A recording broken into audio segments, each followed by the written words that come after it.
আমি বিএনপির মিছিলে জামু জামু জামু। এর লেগেই তো তোমার ডিভোর্সটা দিছে। তুমি যদি আওয়ামী লীগের মিছিলে যাইতে পারো তাহলে মিলাই দিব, আর নাহলে একা একাই বউ সারা থাওগা, যাও। আমি আওয়ামী লীগের মিছিলে জামু না জামু না জামু না, আমি বিএনপির মিছিলে যাব। আর আজকের পরতে আপনারও তালাক, আপনার মাইয়ারও তালাক। এর লেগেই তো বউ সারা থাকবা, যাও। আমি হনে আরামে যাই বিএনপির মিছিল করব। দেখুন আগাই পারা বেয়াদব, ভালো হইছে আমার মেয়ে ডিভোর্স দিছে, তোর কামের কাম করছে।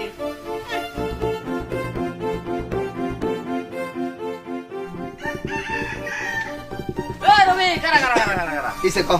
তোর বউ বলি তোর তালাক দিছে? হ্যাঁ দিছে। আরে আমি তো এটাই চাইছিলাম। তোর লাভ কি? আমার লাভ কি বুঝোস নাই? না। আরে তোর বউ হইছে আওয়ামী লীগ করে আর আমিও আওয়ামী লীগ করি, তো দুজন আমরা মিলে যাই। দেখ এমনি বউ আমার তালাক